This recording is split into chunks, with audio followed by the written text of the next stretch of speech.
When I politely declined my son-in-law Trevor's generous offer to manage my beachfront property, his face hardened into a mask of cold fury.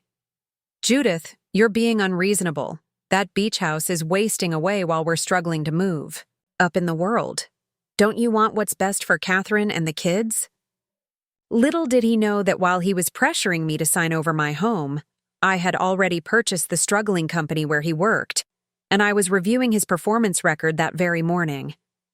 Before we jump back in, tell us where you're tuning in from, and if this story touches you, make sure you're subscribed, because tomorrow, I've saved something extra special for you. The golden afternoon sunlight danced across the waves visible from my oceanfront deck as I poured another glass of iced tea. At 63, I had earned this view, a reward for decades of strategic investments and careful planning that had turned a modest inheritance into substantial wealth. My late husband Daniel had taught me that true power lies in quiet competence, not flashy displays. It was a lesson our daughter Katherine never quite absorbed, and one her husband Trevor actively rejected. "Mom, he's just trying to help," Katherine said, tucking a strand of caramel-colored hair behind her ear, a nervous habit she'd had since childhood. "The beach house requires so much maintenance. Trevor thinks we could sell it and invest the money in something more practical." I set my glass down carefully on the teak-side table Daniel had hand-selected during our trip to Thailand 15 years ago. "And what does Trevor suggest would be a more practical investment than oceanfront property that has tripled in value since I purchased it?" Trevor cleared his throat, smoothing his designer tie. "A recent purchase that struck me as conspicuous given his complaints about their financial situation. Real estate is unpredictable, Judith. The market could crash tomorrow. If you sold now, we could diversify the assets, perhaps put some toward the children's education funds, and the rest into growth stocks." What he meant, though he wouldn't say it directly, was that he wanted control of my money to rescue himself from his own financial missteps.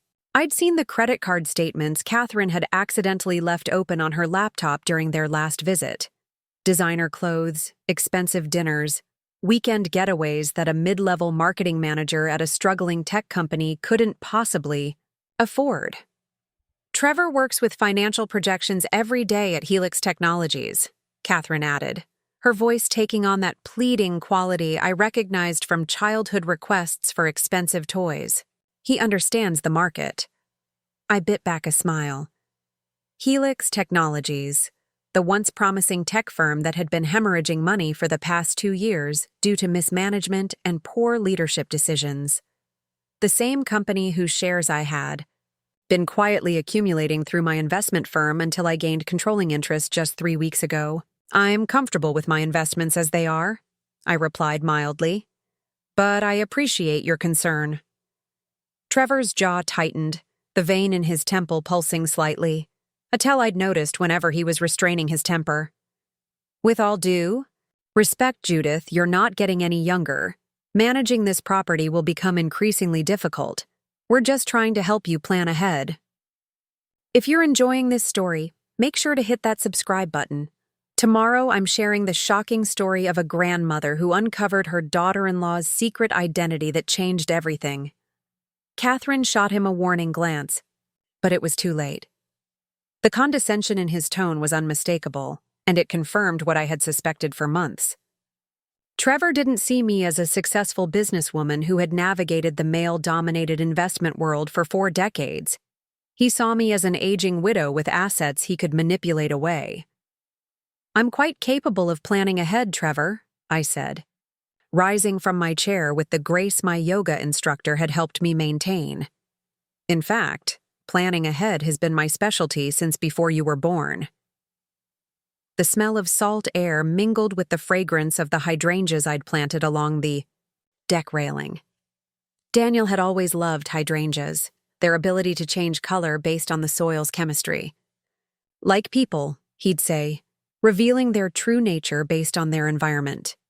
Later that evening, after Katherine and Trevor had retreated to the guest suite downstairs, I sat in my study reviewing the confidential report my private investigator had compiled on Trevor's activities at Helix Technologies. The company had interested me initially as a potential turnaround opportunity. Its core technology was sound, but its management was abysmal. What I hadn't expected to discover was that my son-in-law was partly responsible for its decline. The report detailed Trevor's habit of taking credit for his colleagues' ideas, his tendency to undermine anyone he perceived as a threat, and most concerning, his recent attempts to manipulate financial projections to make his department's performance appear better than it was. Not quite fraud, but dancing dangerously close to the line. My phone chimed with a text from Victoria Chen, my longtime friend and attorney who had helped me structure the Helix acquisition. Board documents prepared for your review. Still planning to attend tomorrow's meeting incognito? I smiled as I typed my response. Absolutely. Time to observe before making my presence known. Victoria and I had decided that I would attend my first board meeting as majority shareholder anonymously, introduced simply as a representative of the investment group that had acquired the company. It would give me the opportunity to assess the executive team without the complication of personal connections. Trevor, of course, had no idea. As a mid-level manager, he wasn't privy to the ownership change, only that the company had been acquired by a private investment firm. The leadership had kept the transition quiet to prevent staff departures during a delicate restructuring period.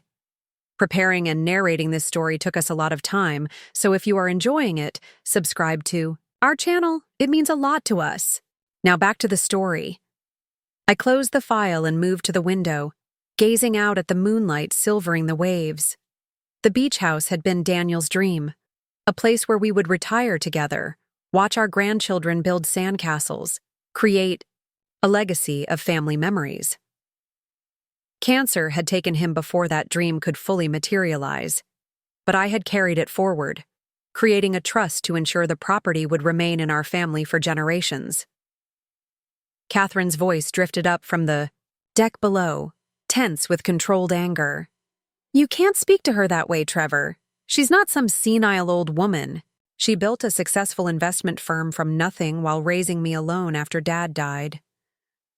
I know. Trevor responded, his voice conciliatory in a way that rang false to my ears.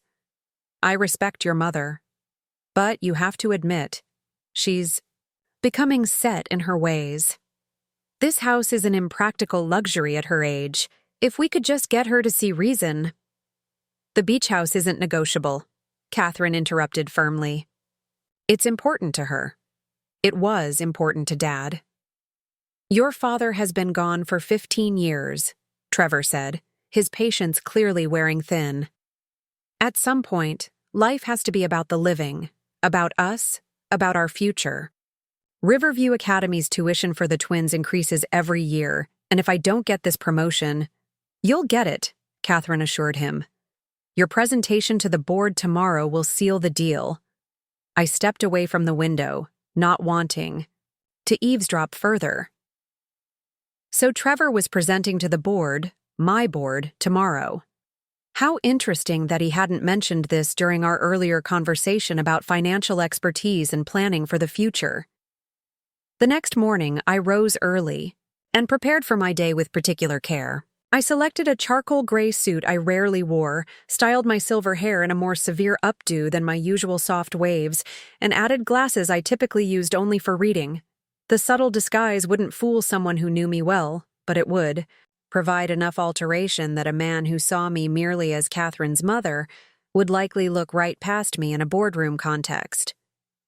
You're dressed up, Katherine observed when I came downstairs. She was alone at the kitchen counter, nursing a cup of coffee. Meeting with your investment group? Something like that, I replied, pouring myself a cup. Where's Trevor? He left at dawn. Big presentation today. She hesitated, then added, Mom, about yesterday. Trevor means well. He's just worried about our future. The economy isn't what it used to be, and with both kids needing braces and college coming faster than we'd like. I softened my expression. Katherine had always been caught in the middle, trying to please her ambitious husband while remaining loyal to the values her father and I had instilled. I understand financial pressure, sweetheart, but the beach house isn't the answer to Trevor's concerns. I know, she sighed. It's just that he's been under so much stress lately. Helix is going through changes, and he's worried about his position. Perhaps it's time Trevor focused on securing his position through excellent work rather than quick financial fixes, I suggested gently. Katherine's eyes widened slightly. It was more direct criticism of her husband than I typically offered. He works hard, Mom. I'm sure he believes he does, I replied, kissing her cheek before gathering my portfolio. I'll be back this evening. Perhaps we can have dinner on the deck, just the two of us? Like old times. The Helix Technologies headquarters occupied a glass and steel building in the downtown business district, impressive on the outside, but the interior revealed signs of cost-cutting measures that spoke to the company's recent struggles. Scuffed carpeting, outdated furnishings, an air of resigned determination among the employees I passed. Victoria met me in the lobby, her crisp navy suit and confident stride making her stand out among the weary staff. "Ready for your first board meeting, Madam Chairman?" she murmured as we walked toward the elevator.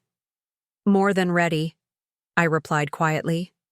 "Though let's maintain the fiction for now. I'm simply Victoria Chen's associate today."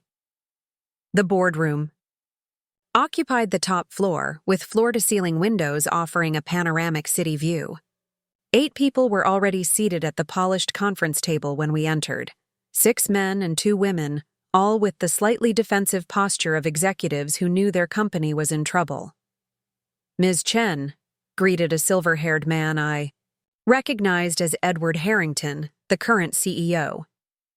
"And this is Judith Warren, representing Meridian Investments," Victoria introduced me, using my maiden name rather than the Porter surname I had used since marrying Daniel.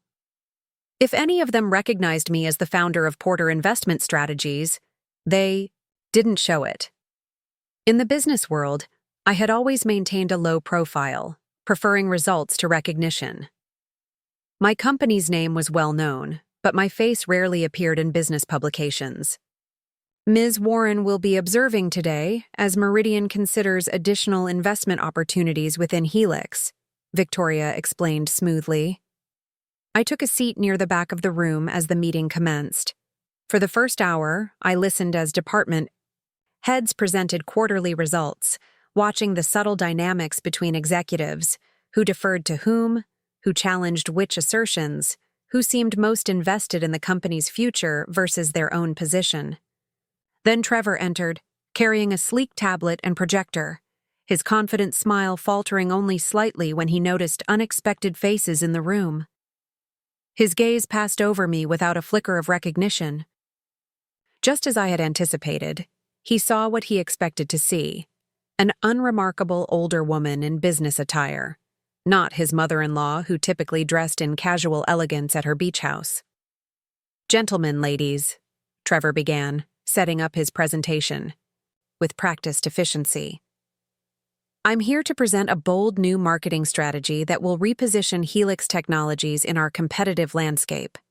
What followed was an impressive display of confidence masking mediocre ideas.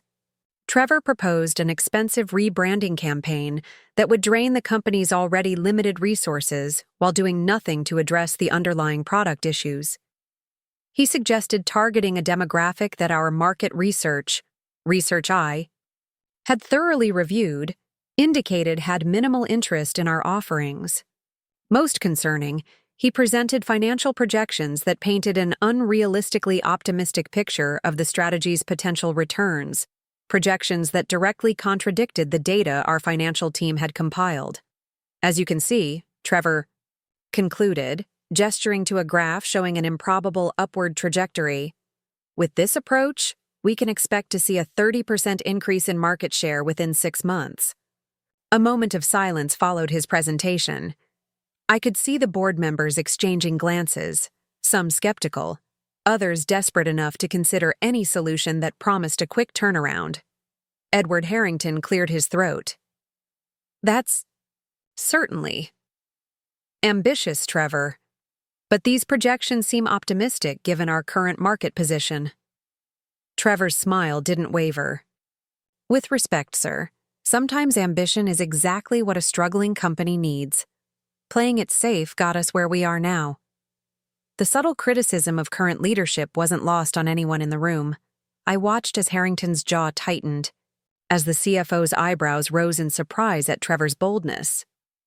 Before we proceed, Victoria interjected smoothly, Ms. Warren has a few questions about the presentation. All eyes turned to me. Trevor's expression showed mild annoyance at the interruption from someone he perceived as unimportant. Mr. Parker, I began, using a tone I reserved for boardrooms rather than family dinners. Your growth projections assume a 15% conversion rate on new marketing initiatives, but our historical data shows we've never achieved better than 7% in this sector. Can you explain the discrepancy?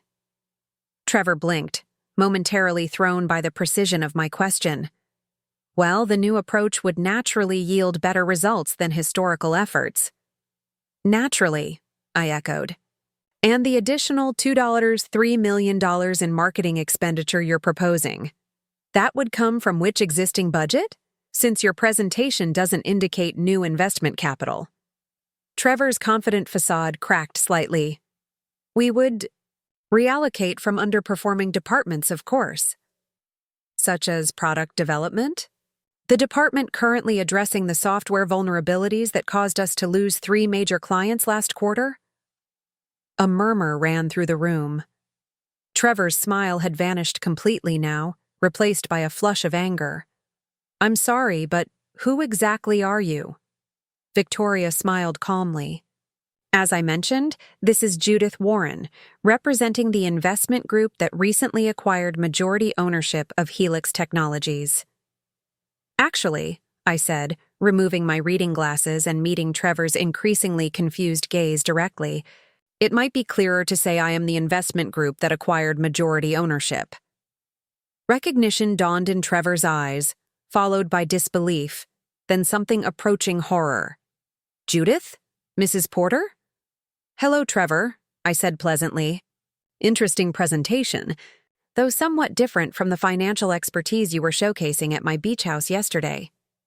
The boardroom had gone completely silent. Edward Harrington looked between us, confusion evident. You two know each other? Trevor is my son-in-law, I explained, rising from my seat and moving to the head of the table where the chairperson would traditionally sit. A fact that will have no bearing on my assessment of his professional performance, I assure you. What followed was one of the most uncomfortable board meetings in corporate history. Trevor stood frozen by the projection screen, unable to continue, his presentation but equally unable to leave without permission. I proceeded to outline my actual vision for the company, focusing on product improvement before marketing expansion, rebuilding client relationships damaged by overpromising and underdelivering, and restructuring management to emphasize accountability. We'll need to review all recent financial projections for accuracy, I concluded, with a pointed glance at Trevor, especially those used to determine departmental performance bonuses. Trevor's face had gone from red to ashen. His tablet trembled slightly in his grip. When the meeting concluded 2 hours later, the board members filed out with a new sense of purpose. Several expressed private relief at having leadership that understood the company's actual challenges rather than seeking quick superficial fixes. Trevor remained behind, staring at the now empty presentation screen. That will be all, Mr. Parker, I said professionally. Please have a complete breakdown of your department's expenditures for the past year sent to my office by tomorrow morning. Judith, he began, his voice strained. I didn't know. Clearly, I interrupted. Though that doesn't explain the misleading projections in your presentation, projections that would have influenced your bonus structure, I imagine. He swallowed hard. I can explain. Tomorrow, I said firmly. With accurate numbers to Support whatever explanation you provide. I gathered my portfolio and headed for the door, then paused. And Trevor? I suggest you cancel any real estate consultations you've scheduled regarding my beach house. Your professional attention would be better focused here. The drive back to the beach house gave me time to process the day's events. I hadn't planned to reveal myself as the new owner quite so dramatically, but Trevor's presentation had forced my hand. Allowing the board to move forward with his strategy would have been financially irresponsible. Katherine was waiting on the deck when I arrived home, her expression troubled. Trevor called, she said as I set down my briefcase. He was upset. I imagine he was, I replied, removing my suit jacket and draping it over a chair. Mom, what happened? He said something about you being at his board meeting? That you've bought his company? Her voice held confusion tinged with betrayal. Why wouldn't you tell me something like that? I sat beside her, taking her hands in mine. The acquisition opportunity arose quickly, and I made a business decision based on the company's potential, not Trevor's employment there. In fact, I wasn't aware of how directly involved he was in the financial reporting until today. Katherine's eyes searched mine. He says you humiliated him, that you undermined him in front of everyone. His presentation contained seriously flawed projections, Katherine. As chairperson, I had a responsibility to the company and its employees to address that. But you didn't tell me, she persisted. You sat right here yesterday while he talked about his work, and you never said a word about owning the company. I took a deep breath, considering my response carefully. When did Trevor tell you about his plans to convince me to sell this house? Before or after he brought it up at dinner? Katherine looked away, her silence answering for her. We all have our secrets, sweetheart. Some more consequential than others. The waves crashed against the shore below us, a rhythm that had always soothed me through difficult times. Katherine had grown up with that same soundtrack. Summer. Vacations spent building sandcastles, teenage heart-to-hearts on midnight beach walks, her wedding reception on this very deck. He's been worried about losing his job, she finally said. The company's been struggling, and he's felt so much pressure to perform, to provide for us. That's understandable, I acknowledged. But fudging numbers and pressuring family members to liquidate their assets aren't appropriate responses to professional pressure.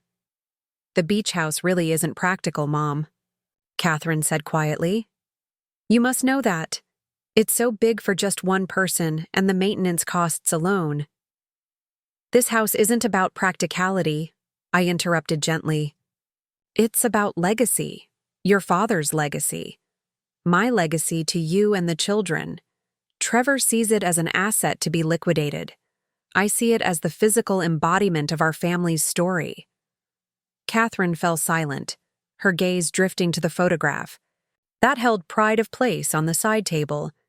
Daniel in his sailing gear, laughing into the camera, his arm around a younger version of me. It had been taken the summer before his diagnosis, when we still believed we had decades ahead of us. I miss him, she whispered. Every time I come here, I expect to see him walking up from the beach with his fishing gear.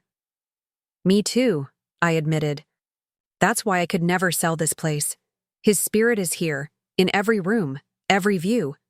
And it's why I've structured my will to keep it in the family for generations, protected from being sold or divided. Katherine looked up sharply. What do you mean? The beach house is in a trust, I explained. After I'm gone, you'll have lifetime use of it, but you won't be able to sell it.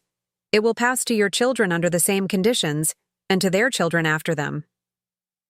You never told me, she said, hurt evident in her voice. I'm telling you now? I replied.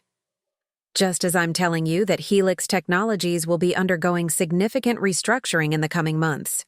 Every employee will be evaluated based on merit and contribution, not family connections. Katherine was silent for a long moment, processing everything. Finally, she asked, "Will you fire him?" "That depends entirely on Trevor," I said honestly. "If he can demonstrate genuine value to the company, he'll have a place in it. If he's been covering up poor performance with manipulated numbers, then no, I won't keep him on. That wouldn't be fair to the other employees whose livelihoods depend on the company's success." The sunset painted the sky in brilliant oranges and pinks, reflecting off the water in a display that never failed to take my breath away. No amount of money could purchase this view, this moment, this connection to the past and bridge to the future. "I have never made business decisions based on personal feelings," I told Katherine. "It's how I built my company from nothing after your father died. How I provided for us when everyone said a widow with a young child couldn't succeed. In investment banking, Trevor will be judged by the same standards as everyone else. No harsher, no more lenient." Katherine nodded slowly, a mixture of respect and concern in her eyes. "He won't like that. He's used to being the smartest person in the room." "Then, this will be an important learning experience for him," I said, rising to pour us each a glass of wine from the bottle breathing on the sideboard. "Sometimes the wisest people in the room are the ones you've underestimated." As I handed Katherine her glass, my phone chimed with a message from Victoria. "Interesting development. Trevor Parker has requested a meeting with both of us tomorrow morning. Says he has important information to share about financial reporting irregularities." I smiled slightly as I read the message. Perhaps there was hope for my son-in-law after all. Acknowledging mistakes took courage, a quality I valued far more than the flashy confidence he typically displayed. "To new beginnings?" I said, raising my glass to Katherine.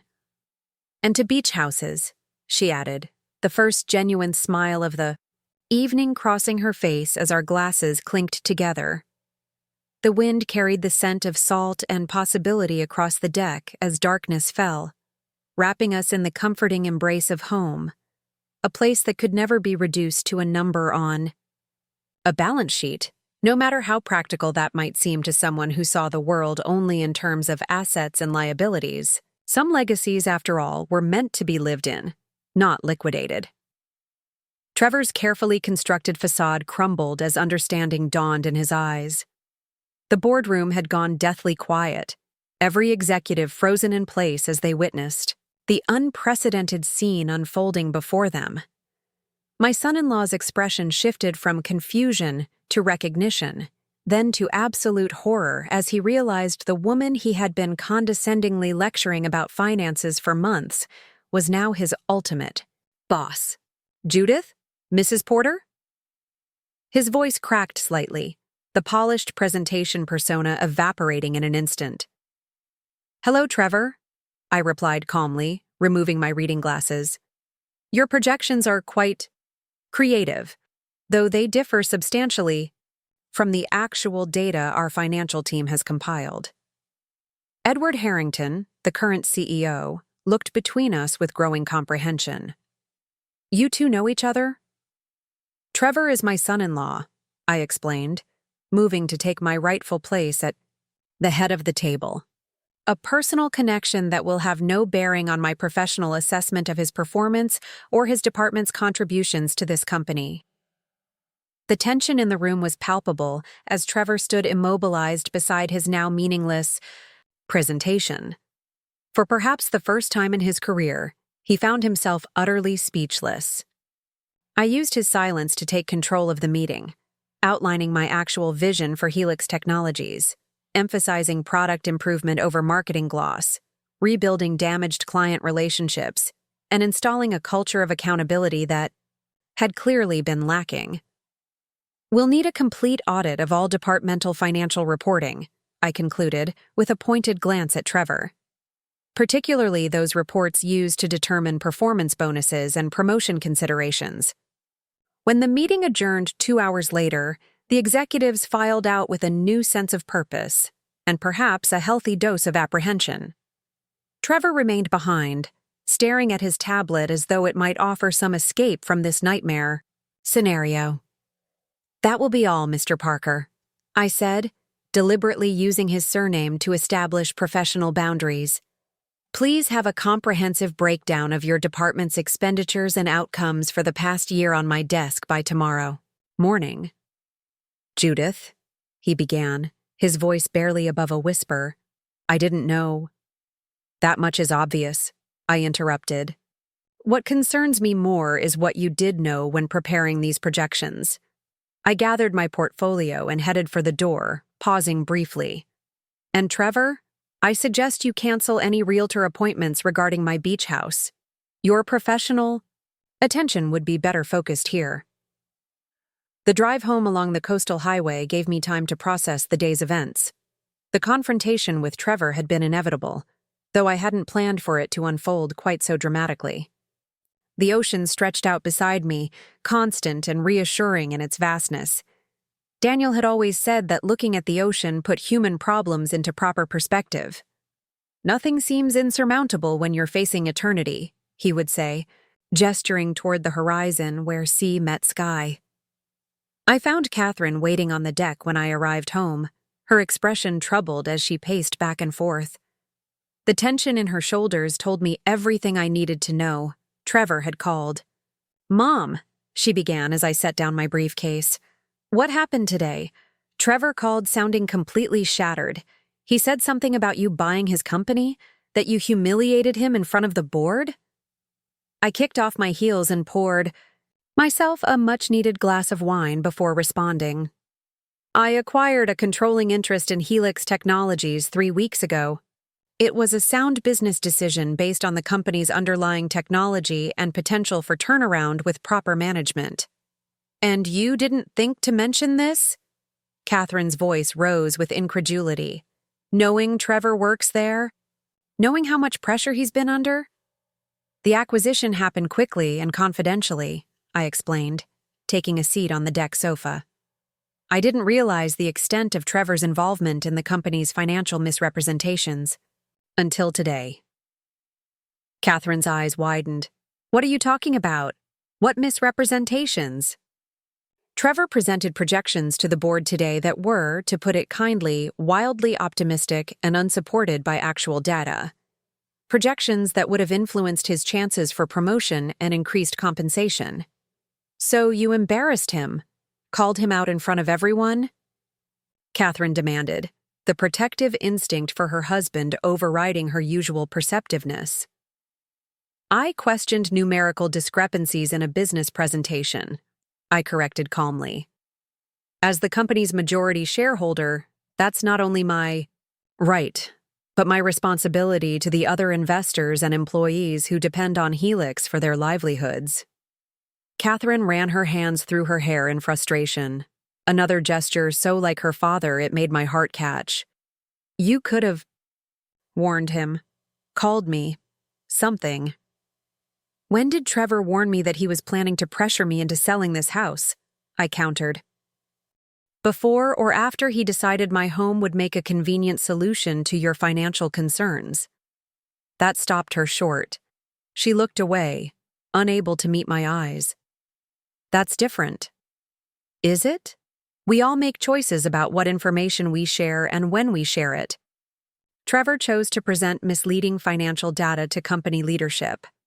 I chose to question those misrepresentations, as was my duty. The waves crashed rhythmically against the shore below, filling the silence between us. This house had been the backdrop for so many conversations between mother and daughter over the years, from teenage heartbreaks to wedding plans, from grief over Daniel's death to the joy of Katherine's pregnancy announcement. The beach house wasn't just valuable real estate. It was the physical embodiment of our family's history. He's afraid you're going to fire him, Katherine finally said, her voice smaller now. That depends entirely on Trevor, I replied honestly. If he can demonstrate actual value to the company, he'll have a place in it. If he's been covering mediocre performance with manipulated numbers, then no, I won't keep him on the payroll. That wouldn't be fair to the other employees or shareholders. Katherine stared out at the darkening ocean, processing everything. When did you become so ruthless? The question stung, but I considered it carefully. Is it ruthless to protect what you've built? To expect honesty from family members? To hold people accountable for their choices? I moved to sit beside her, taking her hand in mine. I built my investment firm from nothing after your father died, when everyone said a widow with a young child couldn't succeed in financial services. I did it by being smarter, working harder, and maintaining absolute integrity. Those aren't ruthless values, Katherine. They're the same ones your father and I tried to instill in you. Trevor says I should be angry that you didn't tell me. About buying the company, she admitted. That it shows you don't trust me. And what do you think? Katherine was quiet for a long moment. I think I'm caught in the middle. Again. Between what Trevor wants and what you believe is right. That's a painful place to be, I acknowledged. But consider this. Why was Trevor so intent on convincing me to sell this house? A house that's been in our family for 15 years, that holds so many memories for all of us. Was it really about maintenance costs and practicality? Or was it about accessing liquid assets quickly? I could see the question land with my daughter, her analytical mind beginning to work through the implications. Katherine had inherited her father's intelligence and my intuition, though she often suppressed both in favor of keeping peace with her husband. The company's been struggling, she said finally. Trevor's been worried about layoffs, about providing for us if he loses his job. That's a legitimate concern, I agreed. But pressuring family members to liquidate their assets isn't an appropriate response to professional anxiety. Neither is manipulating financial data to make your department look more successful than it is. He wouldn't, Katherine began automatically, then stopped herself. Would he? I saw the presentation myself, I said gently. The numbers didn't add up, Katherine. Not even close. My phone chimed with a text message from Victoria. Trevor Parker has requested a meeting with both of us tomorrow morning. Says he has important information about financial reporting irregularities in the marketing department. I showed the message to Katherine, whose expression shifted from concern to confusion. What does that mean? It means your husband might be smarter than I gave him credit for, I replied. It takes courage to admit mistakes, especially when they could have serious professional consequences. The next morning dawned clear and bright, the kind of perfect coastal day that had made me fall in love with this property in the first place. I dressed with care in a soft blue suit that projected authority without intimidation, a delicate balance I'd perfected over decades in male-dominated boardrooms. Victoria met me in the lobby of the Helix building, her expression carefully neutral. Interesting development with your son-in-law, she murmured as we rode the elevator to the executive floor. He arrived 30 minutes early with a stack of files and a very different demeanor from yesterday. Let's see what he has to say, I replied, unexpectedly hopeful. Perhaps there was more to Trevor than the status-obsessed climber I'd observed. Over the years of his marriage to Katherine, we found him waiting in the conference room, dressed more conservatively than his usual flashy style, dark circles under his eyes suggesting a sleepless night. He stood as we entered, his posture bearing none of the easy confidence he typically projected. Mrs. Porter, Ms. Chen, thank you for meeting with me, he began formally. I've prepared a comprehensive report on the marketing department's financial reporting over the past 18 months. He slid a thick folder across the table. When you review this, you'll find significant discrepancies between the actual performance metrics and what was reported to senior leadership. I've highlighted the most problematic areas and included supporting documentation. Victoria raised an eyebrow, opening the folder and scanning the first few pages.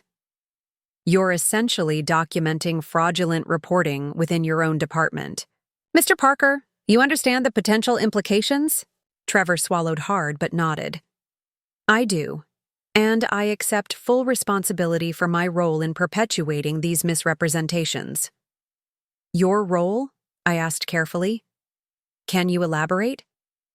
When I joined the marketing team 2 years ago, This practice was already established, Trevor explained, his voice steady despite his obvious discomfort. My predecessor had been adjusting the metrics to maintain the department's budget allocation. I continued the practice when I took over and expanded it when the company's overall performance began declining. The pressure to show results was intense. Pressure doesn't justify fraud, Mr. Parker, Victoria noted flatly.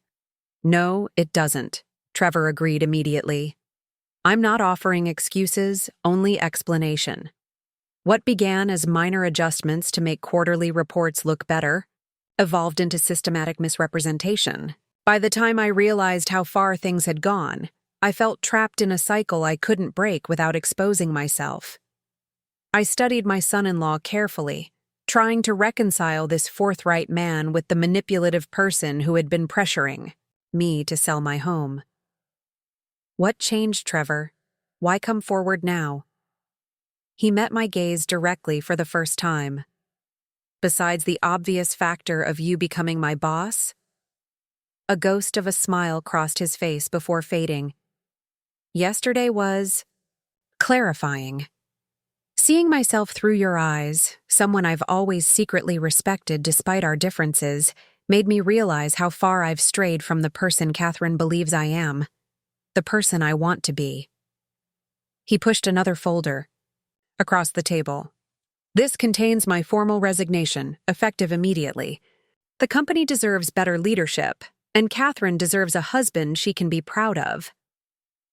The sincerity in his voice caught me off guard. In the 7 years he'd been married to my daughter, I'd never heard Trevor express such genuine self-reflection. I found myself wondering if I'd misjudged him, or at least misjudged his capacity for growth. Resignation accepted, I said after a moment. But this isn't the end of our conversation. Trevor looked confused. I don't understand. Helix Technologies is undergoing complete restructuring. Every division, every department needs people who understand what went wrong and how to fix it. I closed his resignation letter without signing it. You have intimate knowledge of one of our most problematic areas. That knowledge could be valuable during the transition, if applied with absolute integrity going forward. You're offering me a position? Trevor's disbelief was evident. After what I just confessed? I'm offering you a chance to be part of the solution, under close supervision, I clarified. 3 months as a consultant to the restructuring team, helping us untangle the web of misreporting. After that, we can discuss potential permanent positions based on your performance. Victoria shot me a questioning look, which I acknowledged with a slight nod. This wasn't our planned approach, but my instincts told me it was the right one. Sometimes people needed to fall before they could truly rise, and Trevor's fall had been spectacular. Why would you do this? Trevor asked quietly. You have every reason to show me the door. Several reasons, I replied. First, practical. Business sense. Your knowledge is an asset we can utilize. Second, I believe in second chances when they're accompanied by genuine accountability. And third, I paused, considering my words carefully. Katherine and my grandchildren love you. Their happiness matters to me, even when your behavior has been disappointing. Trevor sat back, visibly processing this unexpected turn of events. I don't deserve this opportunity. Probably not, I agreed. So the question becomes, what will you do with it? After our meeting concluded, I asked Victoria to handle the paperwork for Trevor's new consulting arrangement while I took a walk along the harbor near the office. The water was different here, darker, busier with boats and commerce, than the eye. Expansive ocean views at my beach house. Still, there was something centering about watching the constant movement of the tide, the way it changed everything in its path while remaining fundamentally unchangeable itself. My phone rang, Katherine undoubtedly anxious for news about Trevor's meeting. Hello, sweetheart. Mom, what happened? Trevor just called, but he wasn't making much sense. Something about a consulting position? I explained the morning's revelations and my decision to give Trevor a chance to make amends professionally. Katherine was silent for so long I thought we might have lost the connection. "You're giving him a second chance," she finally said, her voice thick with emotion. "After everything that happened." "People are complex, Katherine. They can disappoint us terribly and still possess the capacity for redemption." He admitted to lying about financial reports? To fraud? Her shock was evident. He did, and he'll face consequences for that. But he also showed courage in coming forward, in accepting responsibility without excuses. That counts for something in my assessment. Another long pause. "When Dad died," Katherine said slowly, "and you were trying to build the firm while raising me alone, there were so many nights I'd find you at the kitchen table, surrounded by papers, looking completely overwhelmed. But you never quit. You never took shortcuts. You showed me what integrity looks like when it's tested." Her words touched me deeply. I had always wondered how much of that difficult period Katherine had absorbed, how it had shaped her understanding of the world. "I was just doing what had to be done," I said softly. "No, Mom. You were showing me how to live. I think somewhere along the way with Trevor, I forgot those lessons. I started making excuses for behaviors I knew weren't right because it was easier than confronting the truth." The vulnerability in her voice brought tears to my eyes. My brilliant, beautiful daughter had lost herself somewhere in her marriage, diminishing her light to accommodate Trevor's ambitions and insecurities. "It's never too late to recalibrate your compass, sweetheart," I told her. "For you or for Trevor." "He wants to come home and talk," she said. "Really talk," he said. "About everything, including why he was so fixated on the beach house. That sounds like an important conversation. Will you be here? Not to participate," she added. "Quickly, but just nearby, in case I need perspective." "Of course," I promised. "The beach house has always been your safe harbor. That's why I could never sell it, no matter how practical that might have seemed." When I returned home that afternoon, I found Katherine sitting alone on the beach, watching the waves with the contemplative expression she'd inherited from her father. I kicked off my shoes and joined her, letting the warm sand cushion my tired feet. "Trevor called again," she said without preamble. "He's been cleaning out his office, going through old files. He says he's found evidence that his former boss was diverting company funds to personal accounts before Trevor took over the department. That would explain some of the budget discrepancies our financial team identified," I noted. "Is he bringing that information to the meeting tomorrow?" Katherine nodded. "He says he wants everything on the table. No more secrets, no more pretending." She drew abstract patterns in the sand with her fingertip. "He also told me why he's been so desperate for money lately." I waited, giving her space to continue at her own pace. "He's been gambling," she said finally, her voice barely audible above the sound of the waves. "Online sports betting at first, then casino games. He thought he could win back what he'd lost, but it just kept getting worse." My heart sank. Gambling. Addiction explained so much. The unexplained expenses, the desperate push for quick cash, the secrecy and manipulation. "How long has this been going on?" "Almost a year," he thinks. "It started small, just a way to blow off steam when work became stressful. Then it became an escape, then an obsession." She looked up at me, her eyes swimming with tears. "He's been lying to me every day, Mom. How do I forgive that?" I wrapped an arm around her shoulders, drawing her close as I had when she was a child frightened by thunderstorms. "Forgiveness isn't something you achieve in a moment, Katherine. It's a process, a choice you make again and again as you rebuild trust." "What if I can't?" she whispered. "What if this has broken something too fundamental to repair?" Then you'll face that reality with the same strength and dignity you bring to everything else, I assured her. But don't make that determination in the heat of emotion. Give yourself time to see clearly what's worth saving and what might need to be released. We sat together as the sun began its descent toward the horizon, painting the water in brilliant oranges and golds. In the distance, a pair of dolphins broke the surface in perfect synchronicity before disappearing beneath the waves. "Remember how Dad used to say dolphins were good omens?" Katherine asked, a small smile playing at her lips. "He claimed they only appeared when important decisions were being made correctly." "He had so many superstitions about the ocean," I laughed softly. "Never turn your back on the sea. Always thank the tide for bringing gifts to shore. Never waste a sunset by staying indoors." "I miss him," Katherine sighed. "He would have known exactly what to say right now." "He would have said that you're stronger than you realize," I told her, "and that no matter what happens with Trevor, you'll never face it alone." The sound of a car door closing in the driveway above announced Trevor's arrival.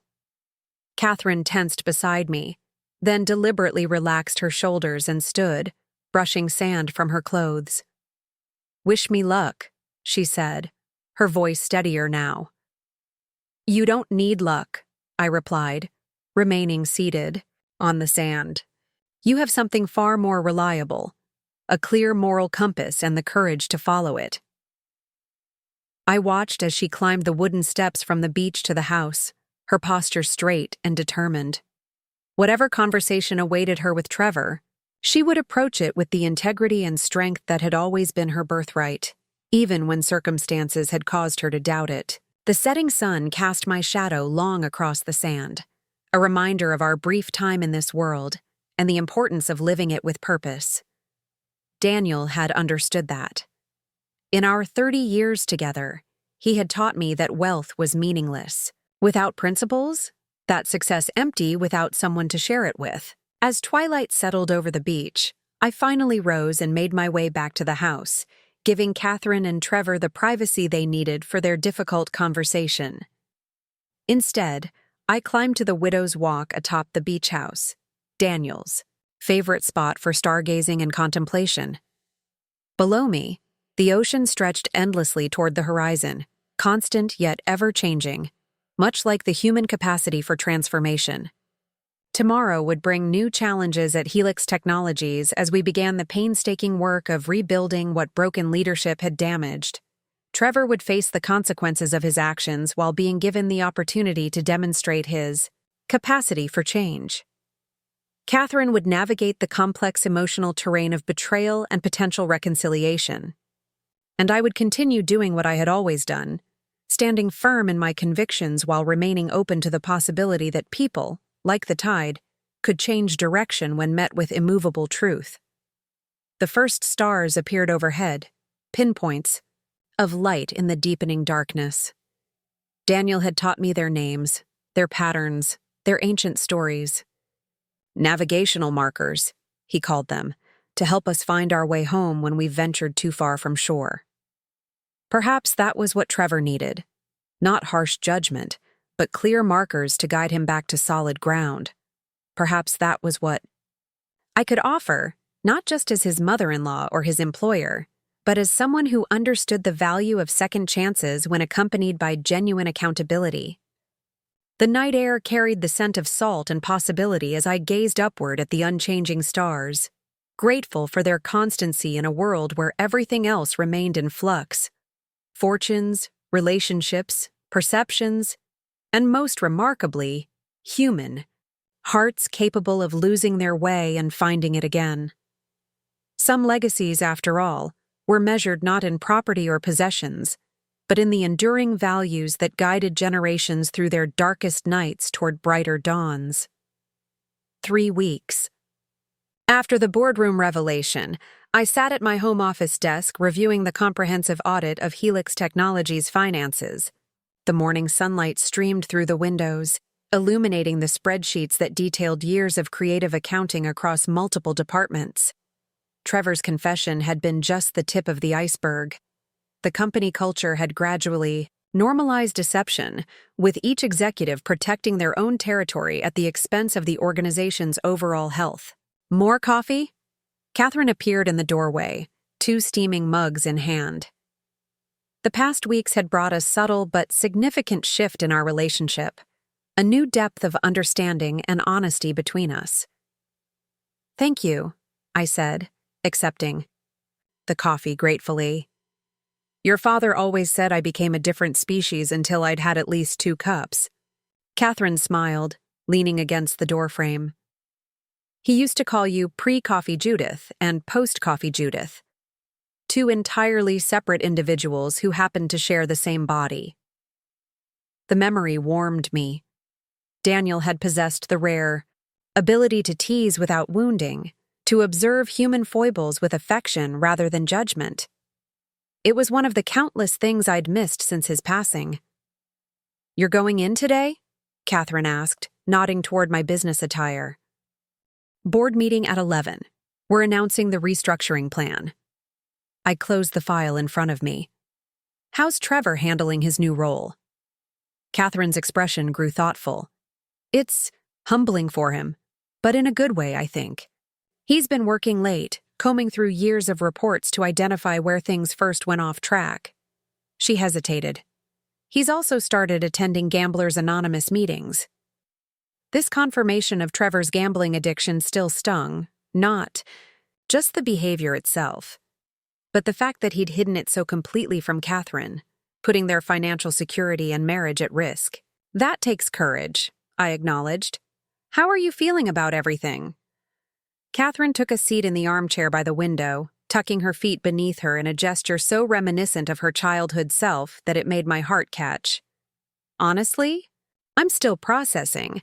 Some days I'm furious about the lies, the secrets. Other days I see how hard he's working to change, and I remember why I fell in love with him." "Marriage isn't a straight line," I said gently. "Your father and I had our challenges too." Katherine looked surprised. "You and Dad? But you were always so solid." "Solid doesn't mean perfect. It means we chose each other, day after day, even when it was difficult." I sipped my coffee, considering how much to share. "Did I ever tell you about the time your father nearly accepted a position in Singapore without discussing it with me first?" "What?" "No. You were about 5. Daniel had been passed over for partnership at his firm for the 2nd time, despite bringing in major clients and working himself to exhaustion. He was frustrated, feeling undervalued. The memory was still vivid. Daniel coming home late, loosening his tie with that defeated gesture that broke my heart. A headhunter approached him about an executive position with an international shipping company. The salary was triple what he was making, but it meant relocating to Singapore for at least 3 years. He actually considered that? Katherine's disbelief was understandable. Daniel had ultimately built his entire career in the same city, becoming known for his loyalty and consistency. More than considered it. He verbally accepted and was one signature away from making it official when I found the contract paperwork he'd hidden in his desk drawer. Katherine's eyes widened. "What did you do?" "I waited until you were asleep, opened a bottle of wine, and placed the contract in the center of the dining room table." I could still picture Daniel's face when he came home that night. The guilty flush, the defiance quickly replaced by shame. We had the most honest conversation of our marriage up to that point. Not just about the job, but about his feelings of inadequacy, his fear of failing us financially, his belief that his worth as a husband and father was tied to his professional success. "That sounds familiar," Katherine said quietly. "Men often carry the weight of provider status more heavily than they admit," I acknowledged. "Your father felt trapped, afraid to tell me about the opportunity because he thought I'd either oppose it or, worse, agree to move our entire life for his career. Making the decision alone seemed easier, but it would have fractured our trust irrevocably." "How did you resolve it?"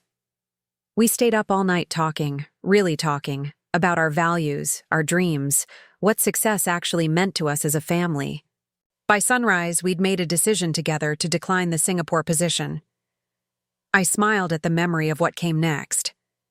And then Daniel submitted his resignation to his firm and came to work with me in my fledgling investment company instead. Katherine looked startled. Wait, that's how Dad joined your business? I always thought it was the plan all along. Life rarely follows the plans we make. The best decisions often emerge from our biggest challenges. I set down my coffee. Cup. Your father was willing to recognize his mistake before it became irreversible. He chose accountability and partnership over pride and independence. That's when I knew our marriage could weather anything. Katherine absorbed this in silence, her gaze drifting to the ocean visible through the windows. Do you think Trevor and I can rebuild what's been broken? She finally asked. That depends on both of you, I replied honestly. Trevor needs to prove with actions, not just words, that he's committed to change. And you need to decide if you can truly forgive, not just tolerate. The grandfather clock in the hallway chimed 9, reminding me of the board meeting ahead. I gathered my portfolio and keys, pausing beside Katherine's chair to kiss the top of her head. A maternal gesture she would have rebuffed a month ago, but now leaned into. Whatever you decide, this house will always be your sanctuary, I promised. Some anchors need to remain steady, especially when seas are rough. Victoria met me in the Helix Technologies parking garage, her expression serious as she fell into step beside me. Ready for today? The restructuring announcement won't be popular with everyone. Necessary changes rarely are, I replied, adjusting my blazer as we entered the elevator. But continuing on the current path would mean the company's failure within 18 months. Everyone losing their jobs would be far less popular. The boardroom looked different today. We'd moved from the ostentatious top-floor conference room with its panoramic views to a more practical space closer to the operational heart of the company. A symbolic change, but an important one. This, new Helix Technologies would prioritize substance over appearance, results over impressions. Edward Harrington, who had agreed to stay on as CEO during the transition, nodded as we entered. The management team is assembled in the adjacent room. Some seem nervous, as they should be, Victoria murmured, arranging her documents at the table. Not nervous, I corrected. Engaged. There's a difference between fear-based compliance and committed participation in rebuilding something valuable. The executives filed in, their expressions ranging from apprehension to cautious optimism. Trevor was among them, dressed in a simple navy suit that contrasted with his formerly flashy style. He met my eyes briefly, a silent acknowledgement passing between us before he took his seat at the far end of the table. Thank you all for coming, I began, standing to address the room. Today marks a turning point for Helix Technologies. The comprehensive audit has revealed significant issues throughout our organization. Not just financial misreporting, but structural problems that have hindered innovation and eroded client confidence. I clicked through a presentation that Victoria and I had prepared, outlining the current state of the company without mincing words. The product development delays, the customer service complaints, the talent drain as top performers left for competitors. The charts and graphs told a stark story of decline. This is where we are, I said, letting the final slide linger, a downward trajectory that ended in insolvency by next year. Now let's discuss where we could be. The next series of slides presented a different vision. A streamlined organization focusing on core technological strengths, an accelerated product development timeline addressing customer pain points, a transparent communication strategy to rebuild trust with clients and shareholders. This transformation won't be easy, I acknowledged. It will require difficult decisions, including a 20% reduction in management positions. A murmur ran through the room. Even though most had anticipated cuts, hearing the specific number clearly unsettled them. However, I continued. No one in this room is automatically included in or excluded from that reduction. Your futures with Helix will be determined by 3 factors: your demonstrated integrity, your willingness to embrace accountability, and your commitment to the company's new direction. I outlined the restructuring timeline. Departments would be consolidated, reporting lines simplified, performance metrics completely redesigned to emphasize collaboration over individual achievement. Each of you will have an opportunity to present your vision for your area of responsibility within this new framework, I explained. Those presentations will help determine your role moving forward. I encourage you to be bold, innovative, and, above all, honest about both challenges and opportunities. As the meeting concluded, I noticed varied reactions around the table. Some executives appeared energized by the chance to participate in rebuilding the company. Others seemed resigned or calculating, likely already updating their resumes. Edward. Harrington lingered after the others had left. You've given them a path forward, he observed. Not an easy one, but clear.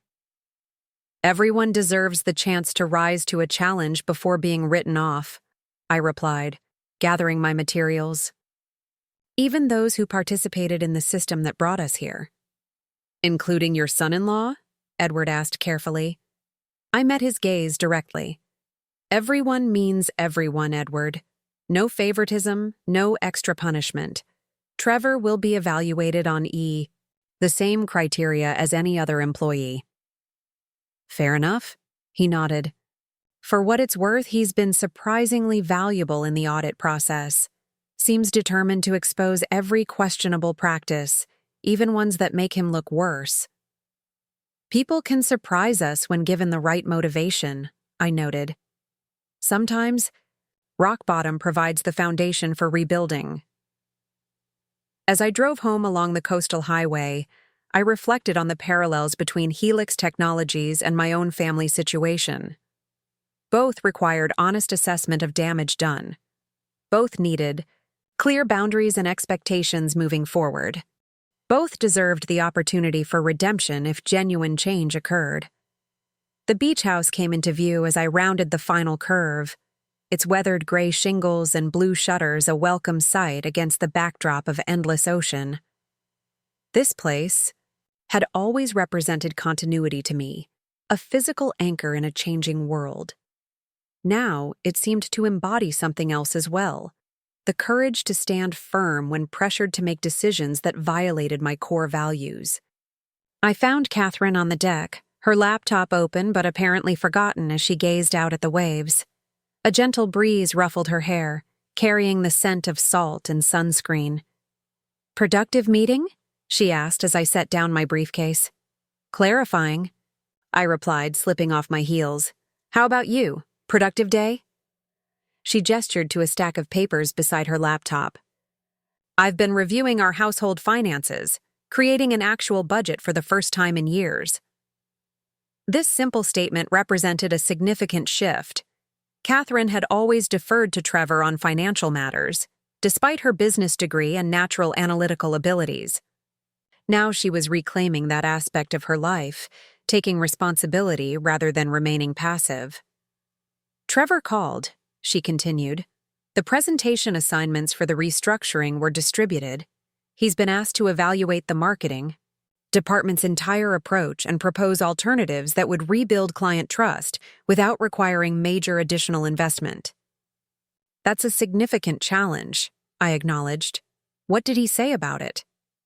He's actually excited. Katherine sounded slightly surprised by this.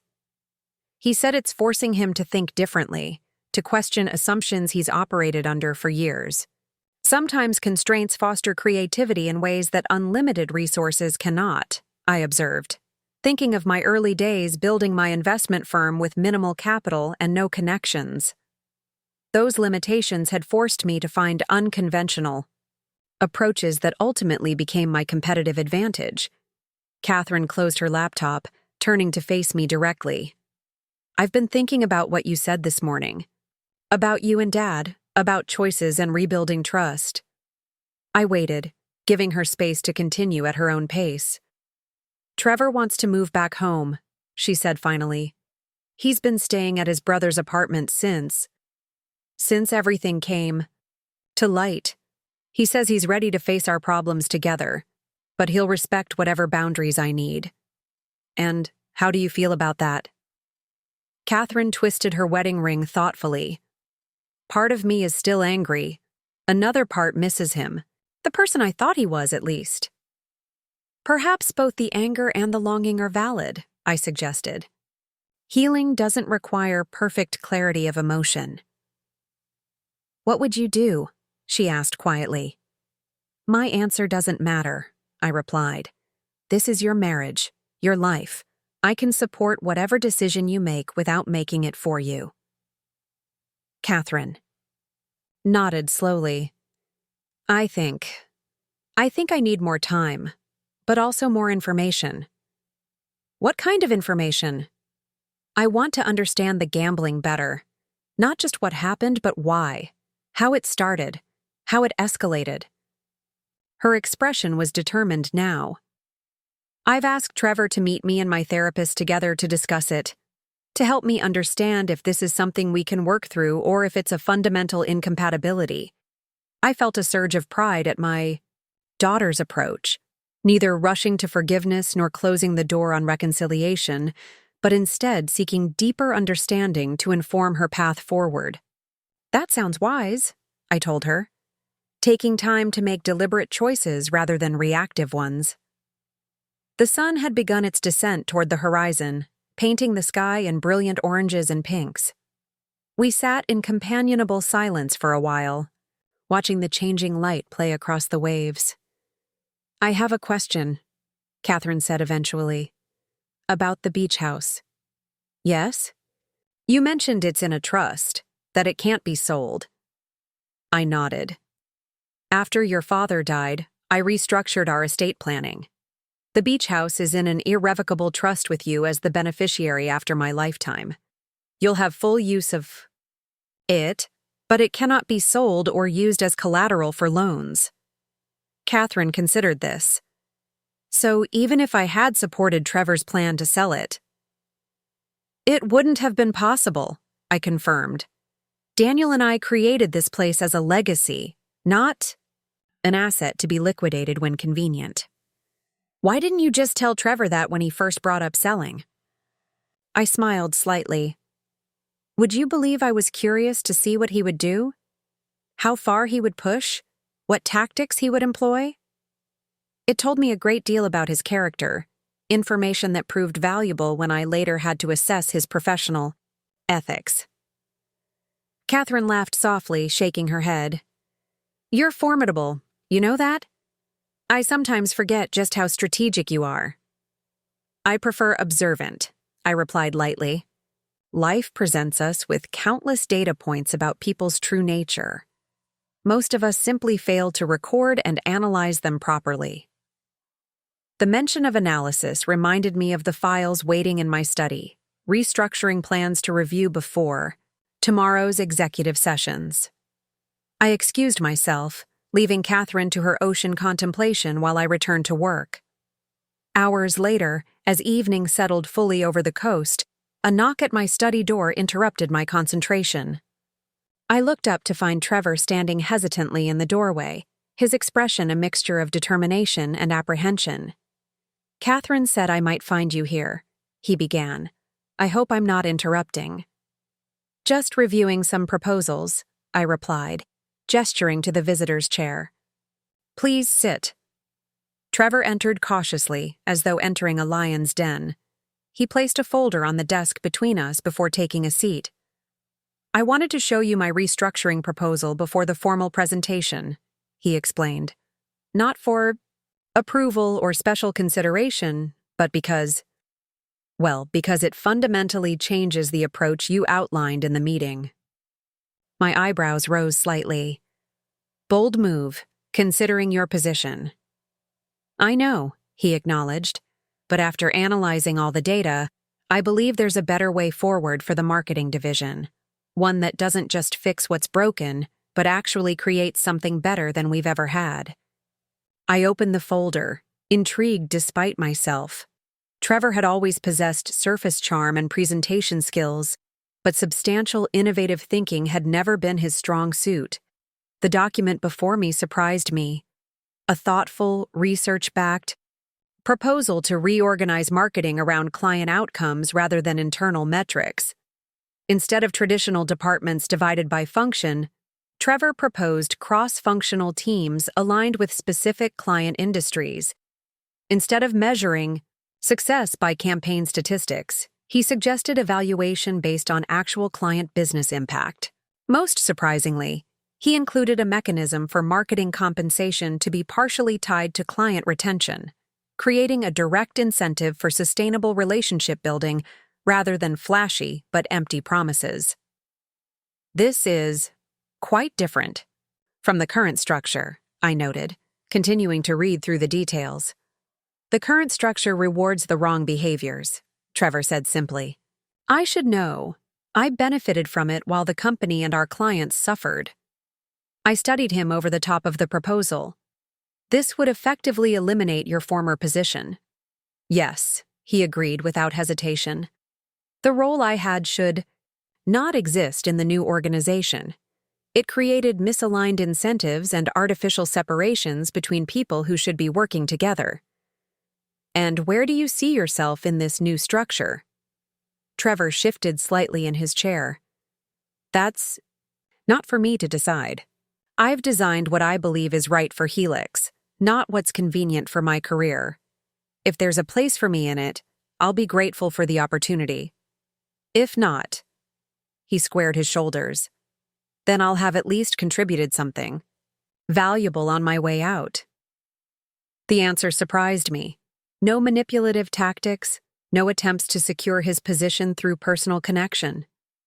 Just a straightforward acknowledgement that his future remained uncertain. What prompted this approach? I asked, genuinely curious. Trevor was quiet for a moment, seemingly considering his words carefully. Katherine asked me a question that I couldn't stop thinking about. She asked if I was capable of creating value, rather than just extracting it. His eyes met mine directly.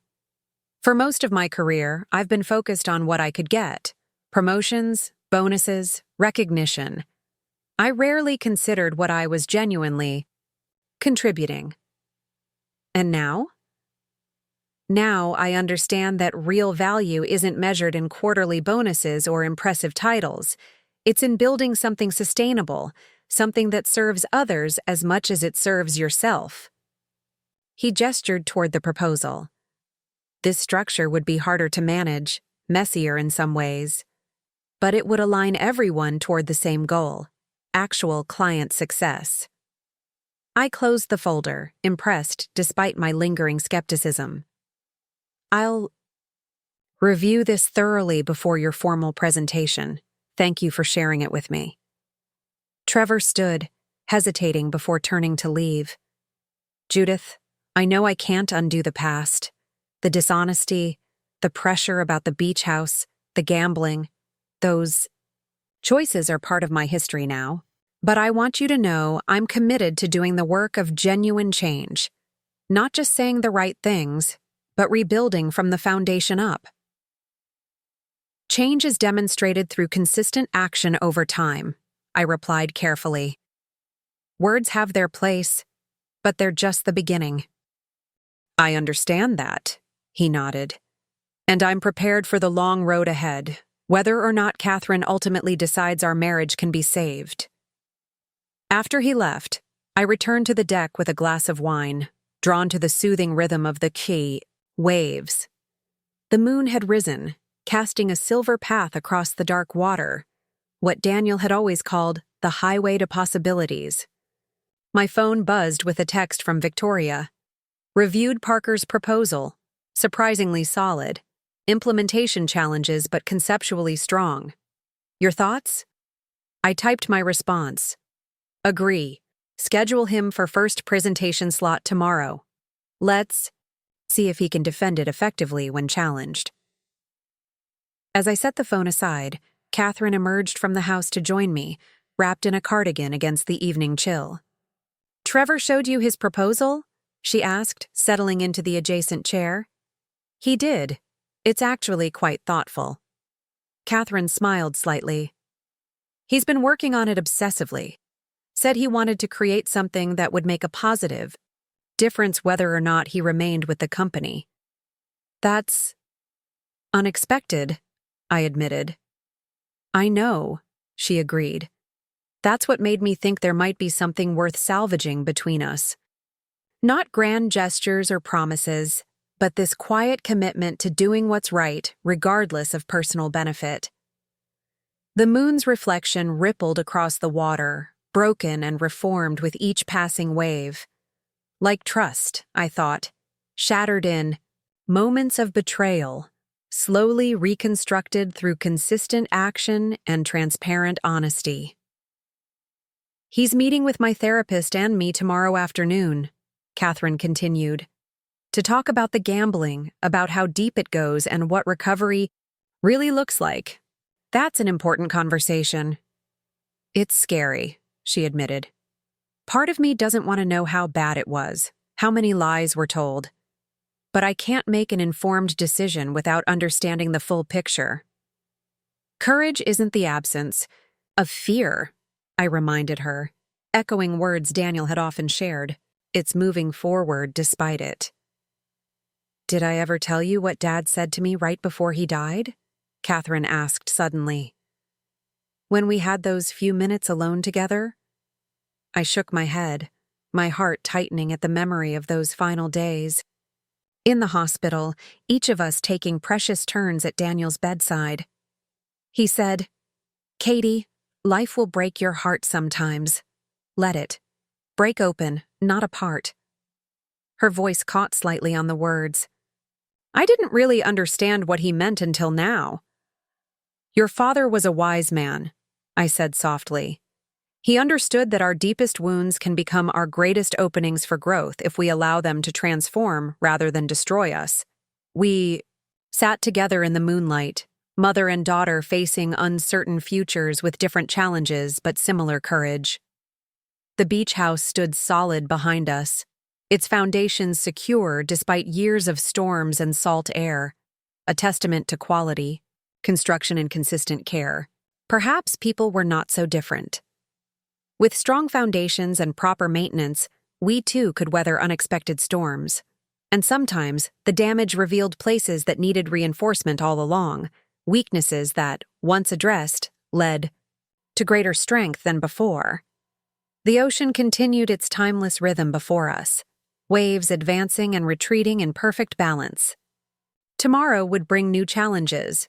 Trevor's presentation, Katherine's therapy session, my ongoing navigation of family and business boundaries. But tonight, in this moment of moonlight and maternal connection, I felt a profound sense of rightness in the path we were traveling. Some legacies were measured in property and possessions, others in the values and courage passed from one generation to the next. As I watched my daughter's profile against the silver-lit waves, I knew which kind truly mattered. 6 months after the fateful board meeting where Trevor discovered I owned his company, I stood at the edge of the water, letting the gentle waves wash over my bare feet. The morning sun cast a golden path across the ocean, a fitting metaphor for the journey we'd all traveled since that day of reckoning. The beach house behind me stood as it always had, weathered but strong, a testament to endurance and proper foundations. "Morning swim?" Katherine called from the deck, coffee mug in hand, her hair tousled from sleep. I waved in acknowledgement, taking one last moment to absorb the serenity before heading back up the wooden steps. These quiet dawn rituals had become increasingly precious as both Helix Technologies and our family navigated their respective transformations. "You're up early," I noted, accepting the second mug she offered. "Nervous about today?" Katherine shrugged, her expression a mixture of anticipation and calm determination. "A little, but it feels right." Today marked a significant milestone, Katherine was returning to the workforce after a 7-year hiatus, joining Helix Technologies as the head of their newly created Client Success Division. The position represented both her professional renaissance and a concrete symbol of the company's restructured priorities. "Trevor's already left?" I asked, settling into one of the deck chairs. "Hours ago. Final preparations for the investor presentation." She smiled slightly. He barely slept. Trevor's evolution over the past 6 months had surprised even my skeptical assessment. After his marketing restructuring proposal had impressed the board, he'd thrown himself into implementation with unexpected humility, working tirelessly while accepting oversight without defensiveness. His gambling addiction recovery journey hadn't been perfectly smooth. There had been one significant relapse 3 months in, but his response to that setback had demonstrated genuine commitment to change. Instead of hiding the failure, he'd immediately disclosed it to Katherine, his sponsor, and me, accepting additional accountability measures without protest. "He'll do well today," I assured her. "The preliminary shareholder feedback on the turnaround has been remarkably positive." "I know," Katherine nodded. "It's just that he's putting himself out there in a completely different way now. Not showmanship or flash, but substance and results. It matters more to him." We sat in companionable silence, watching the horizon brighten. The beach house that Trevor had once been so determined to sell had become something entirely different in our family narrative, not just valuable real estate, but the setting for difficult reckonings and unexpected healing. "Did I tell you that Trevor suggested we use part of his bonus to renovate the guest cottage?" Katherine asked, a hint of amusement in her voice. "He thinks it would make a perfect weekend retreat for the twins when they're teenagers, giving them independence while keeping them close." The irony wasn't lost on either of us. The man who had once viewed this property purely as a financial asset to be liquidated now understood its true value as a family legacy. "I think that's a wonderful idea," I replied, already envisioning how the small cottage near the dunes could be transformed. "Your father always talked about doing that someday." Katherine glanced at her watch and stood. "I should finish getting ready, first impressions and all that." "Despite being the boss's daughter?" I teased gently. "Especially because of that," she countered with serious eyes. "I won't give anyone reason to question my place at the table." I watched her go, pride swelling in my chest. Katherine had embraced the challenge of rejoining the professional world with characteristic thoroughness. Updating her skills through intensive courses, researching industry trends, preparing for the inevitable scrutiny of being both the majority shareholder's daughter and the reformed marketing director's wife. She was determined to stand on her own merits, and I had no doubt she would. My phone chimed with a message from Victoria. Final numbers for fiscal quarter just came in. Exceeded. Projections by 12%. First profitable quarter in 2 years. Congratulations, Judith. I smiled at the news. Helix Technologies' turnaround was becoming a business school case study in corporate transformation. The painful restructuring, which had indeed included the promised 20% reduction in management positions, had ultimately preserved over 300 jobs that would have been lost had the company continued its downward trajectory. More importantly, we'd rebuilt a culture of integrity and innovation that had attracted back several key developers who had previously departed. As I prepared for the day ahead, selecting a suit that projected confidence without ostentation, I reflected on how thoroughly my life had changed in the past 6 months. What had begun as a purely financial decision to acquire a promising but troubled tech company had evolved into something far more meaningful, a legacy of principled leadership for my daughter to inherit someday. The drive to Helix headquarters no longer felt like entering enemy territory.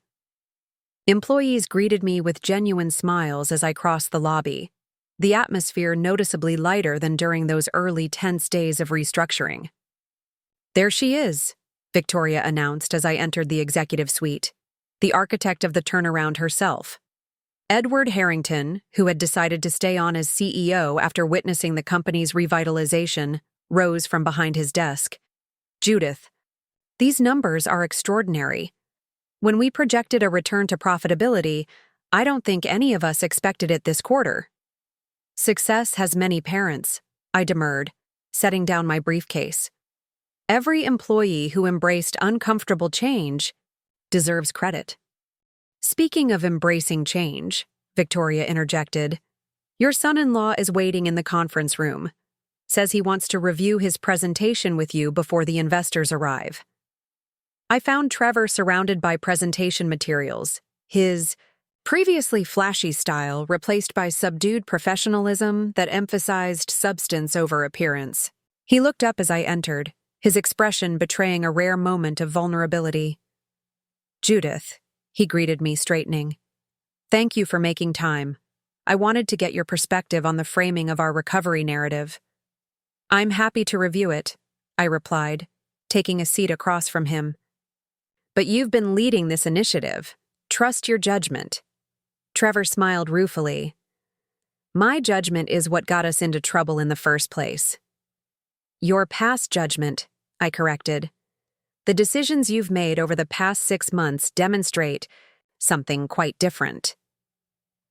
He pushed a tablet toward me, displaying his presentation outline.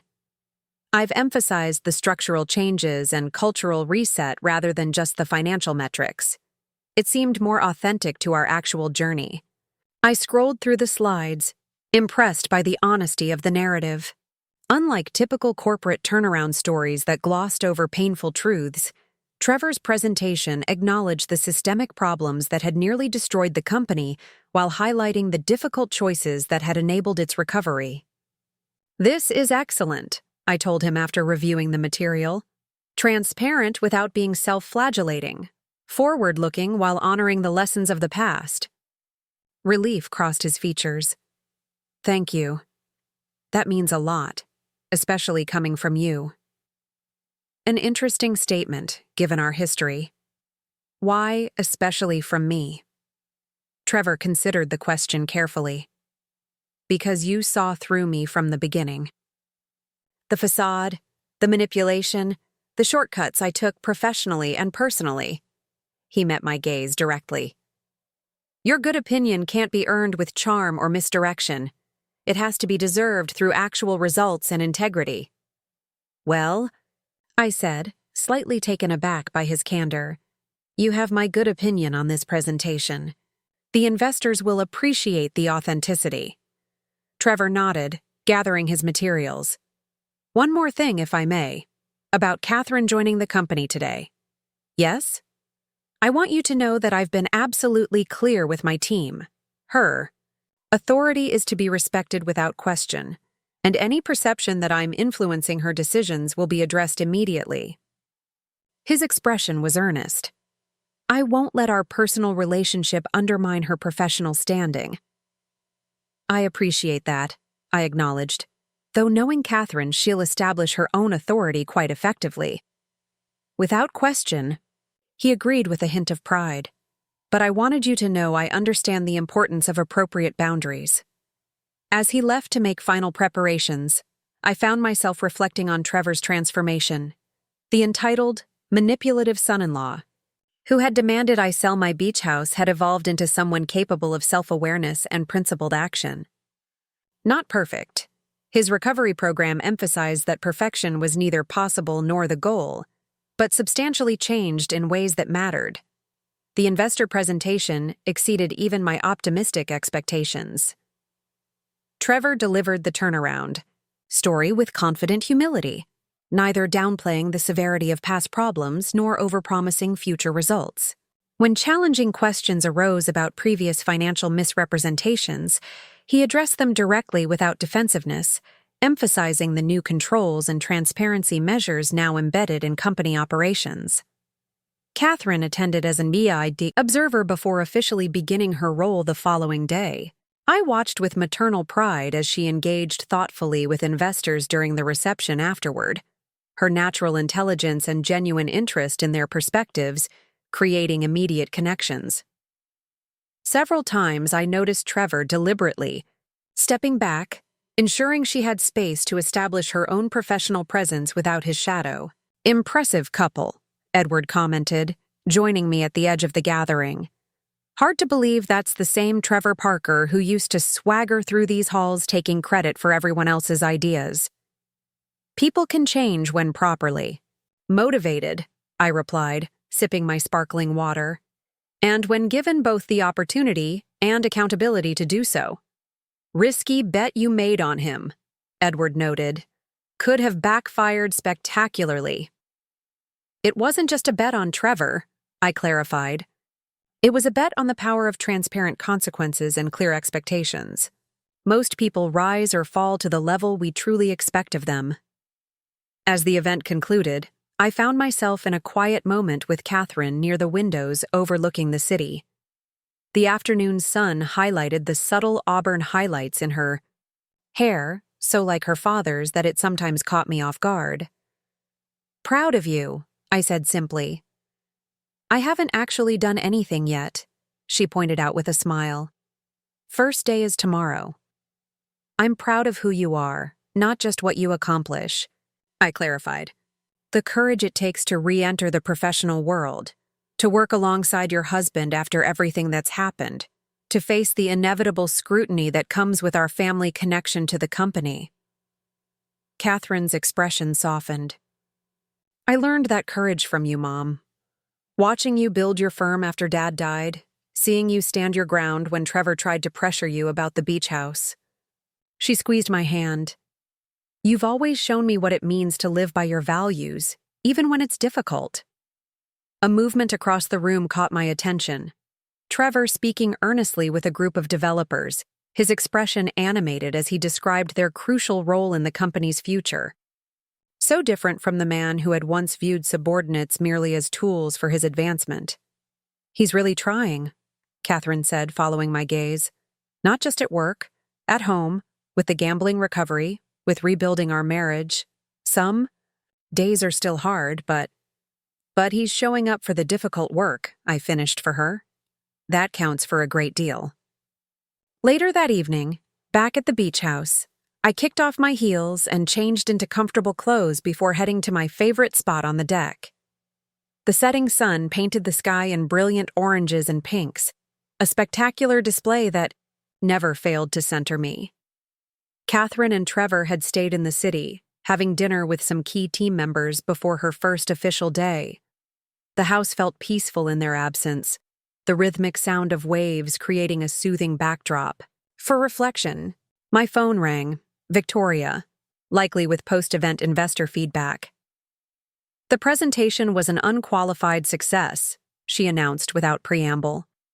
"3 major investors who had been considering pulling out have committed to not only staying, but increasing their positions." "Excellent news," I replied, genuinely pleased. "Any concerns raised?" "The usual questions about sustainability and whether the cultural changes will outlast the crisis.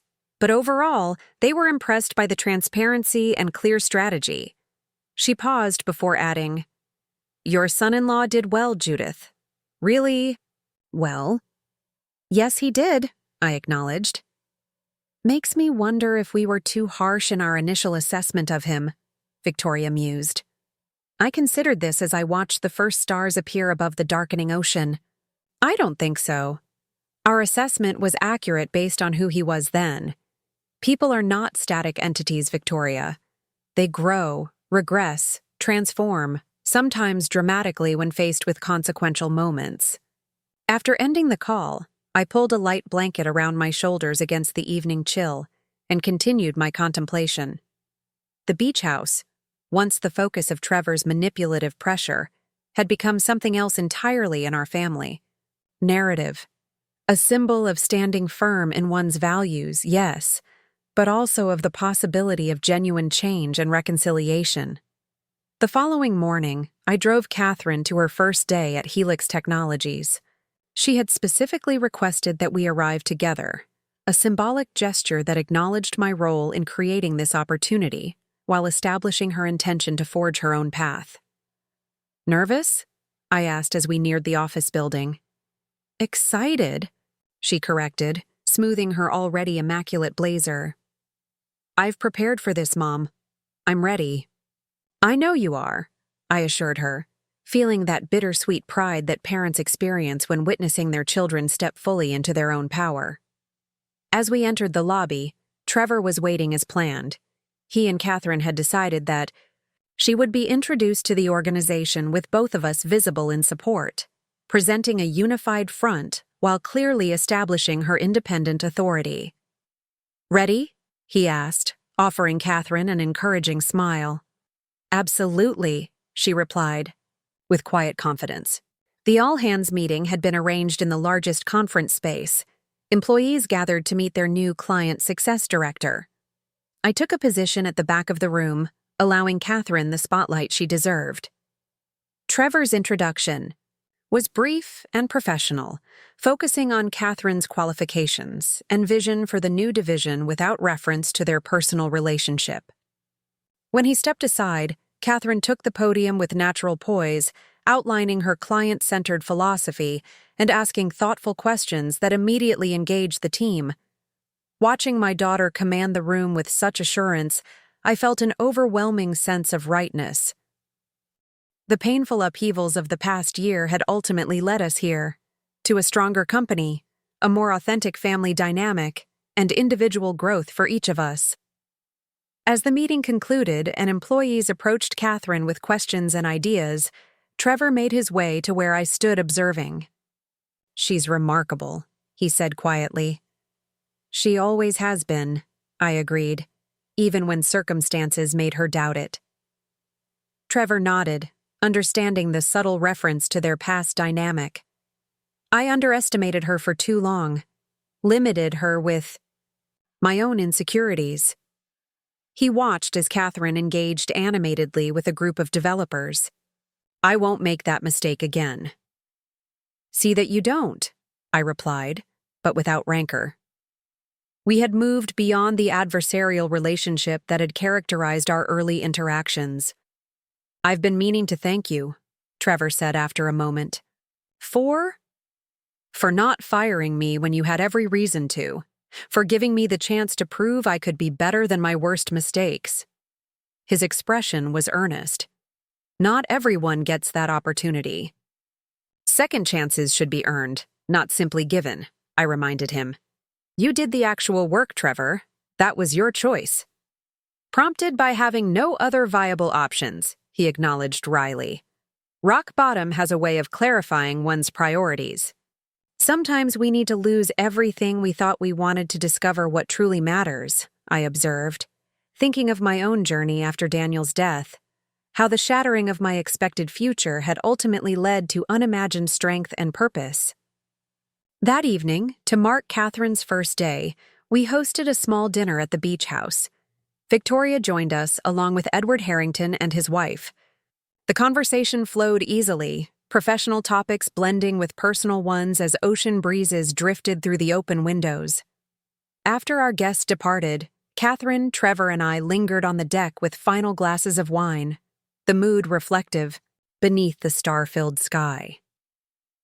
I've been thinking about legacy lately, Katherine mused, gazing out at the moonlit waves. What we leave behind, what we pass forward. Natural considerations as you step into a leadership role, I noted. Not just professionally, she clarified. Personally, too. The values we demonstrate, the examples we set. She glanced toward the main house, where her twins were sleeping after an evening of board games with Victoria. I want our children to understand that integrity isn't just about following rules. It's about having the courage to make difficult choices when they align with your core values. Even when those choices aren't convenient or comfortable, Trevor added quietly. Especially then. I studied my son-in-law in the gentle illumination of the deck lights. His transformation hadn't been instantaneous or perfect. There had been setbacks, moments of defensiveness, instances where old patterns threatened to reemerge. But the overall trajectory had been one of genuine growth, of someone confronting their weaknesses with increasing honesty. Your father used to say that character isn't built during easy times, I told Katherine. It's revealed and strengthened during challenges. I wish he could see all this, she said softly. The company, our family, this new chapter. He'd be proud, I assured her. Not because everything's perfect, but because we're facing difficulties with authenticity and courage. Trevor, who had been quiet for several moments, spoke up. I've been thinking about the beach house renovation we discussed. Not just the guest cottage for the kids eventually, but improvements to the main house as well. What kind of improvements? I asked, curious about this shift from his former position that the property should be sold. Practical ones, he explained. Updated wiring, better insulation, a generator system for storm resilience. Things that preserve what makes this place special while ensuring it lasts for generations. The metaphor wasn't lost on any of us. Maintenance, an improvement rather than replacement, honoring history while building for the future.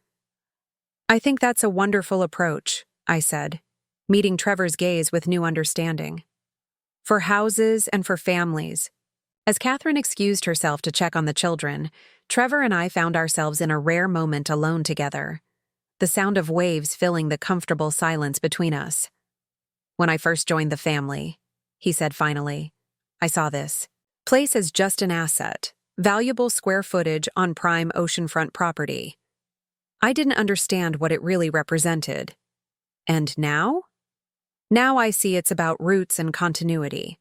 A physical manifestation of values that endure beyond individual lifetimes. He gestured toward the horizon, where ocean met star-filled sky.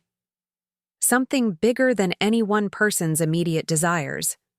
I nodded, appreciating the genuine understanding. In his words. That's precisely why I could never sell it, despite how practical that might have seemed. I understand that now, Trevor acknowledged. Some things are worth protecting, even when others don't recognize their value. The deeper meaning resonated between us, an acknowledgement of how far we'd come from those tense confrontations, over the beach house, from his entitled demands to my protective resistance. Katherine returned, settling between us with a contented sigh. The kids are sound asleep. Apparently, Victoria's stories about international business adventures were better than any bedtime book. She does have a flair for dramatic narrative. I laughed softly. As we sat together watching the moonlight play across the waves, I felt a profound sense of gratitude for this unexpected journey. What had begun as a confrontation over property had evolved into a transformative experience for our entire family, revealing character, challenging assumptions, creating space for authentic growth. The beach house stood behind us, solid and enduring despite years of coastal storms, much like the values it represented. And while our family narrative had taken unexpected turns, the foundation remained strong. Integrity, courage, and the capacity to begin again when necessary. Trevor had once demanded I sign over my beach house, seeing only its material value. He hadn't known then that I was his company's new owner, nor could he have imagined how that revelation would catalyze his own transformation. Some lessons came through difficult revelations, through facing the consequences of our choices with honesty and accountability. The ocean continued its timeless rhythm before us, waves advancing and retreating in perfect balance. Tomorrow would bring new challenges, the ongoing work of rebuilding trust, maintaining professional boundaries, nurturing individual growth within family connections. But tonight, beneath the vast canopy of stars, I felt a profound certainty that we were on the right path. Some legacies were measured in property and possessions, others in the values and courage passed from one generation to the next. As I observed my daughter and her husband silhouetted against the silver-lit waves, I knew which kind truly mattered, and which would endure long after material assets had come and gone. To new chapters, I said, raising my glass in the moonlight. To lessons learned, Trevor added with hard-won wisdom. To family, Katherine completed, her voice strong with certainty. Imperfect, but resilient. Our glasses clinked together, the sound carrying across the night air, a small but meaningful celebration of how far we'd come and the journey that still lay ahead. Up next, you've got 2 more standout stories right on your screen. If this one hit the mark, you won't want to pass these up. Just click and check them out.